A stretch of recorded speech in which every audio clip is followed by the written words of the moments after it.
कोई साधारण हिरण नहीं बने, उन्हें अपने पिछले जन्म का वृतांत पूरा स्मरित था, पूरा उन्हें ध्यानस्थ था और उन्हें सब पता था कि मैंने किस प्रकार आसक्ति में बंध के इस जीवन का नाश किया है। तो उन्होंने अपना ये जन्म सुधारने के लिए एक एकांतवास किया और हिरण के ही रूप में हरि भजन, हरि नाम और भगवान के ध्यान में लीन रहते थे। तो भरत जी महाराज का ये जन्म भी पूरा हुआ और तृतीय जन्म में भरत जी महाराज जड़ भरत के रूप में प्रस्तुत हुए और जड़ भरत के रूप में किस प्रकार उन्होंने अपनी यात्रा को सारगर्भित किया, ये हम हमारा जो अगला वृतांत होगा उसमें हम सुनेंगे।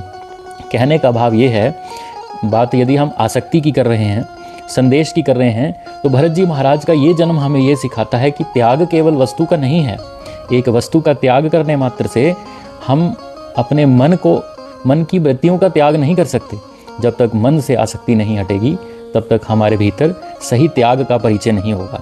केवल राज्य छोड़ देना आसक्ति नहीं थी, भरत जी ने तो राज्य छोड़ दिया, परंतु मन की वृत्ति नहीं बदली, मन का वृतांत नहीं बदला, जिसकी कारण उन्हें हिरण के रूप में अवतरित होना पड़ा।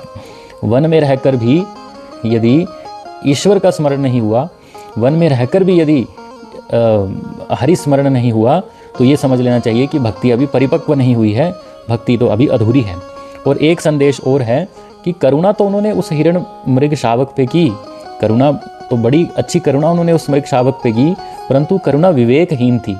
तो विवेक जब तक हमारी करुणा के साथ नहीं होगा तब तक वो करुणा मोह का बंधन बनाएगी और धृतराष्ट्र की तरह मोह में बंध के हम अपने जीवन का नाश करेंगे। तो ये संदेश हमें भरत जी महाराज के चरित्र से मिलता है।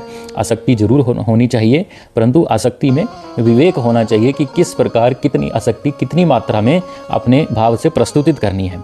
और जीवन भर अभ्यास हमें यही करना चाहिए कि हरि स्मरण होता रहे, क्योंकि अंत में हरि की स्मृति तभी होएगी जब हमारा जीवन पर्यंत हम अपने मुख से हरि का नाम लेंगे।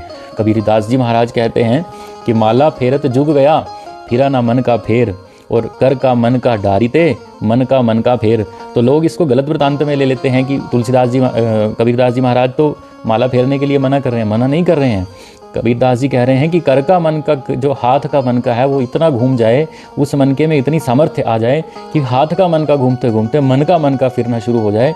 और जब मन का फिरेगा फिर हाथ के मन के की आवश्यकता नहीं होगी। परंतु यदि कोई ये कहे कि बिना हाथ के मन के मैं तो मन से ही जाप कर रहा हूँ, मैं तो उपांशु जाप कर रहा हूँ, तो वो सर्वथा झूठ होगा, उसमें कोई सच्चाई मात्र नहीं होगी।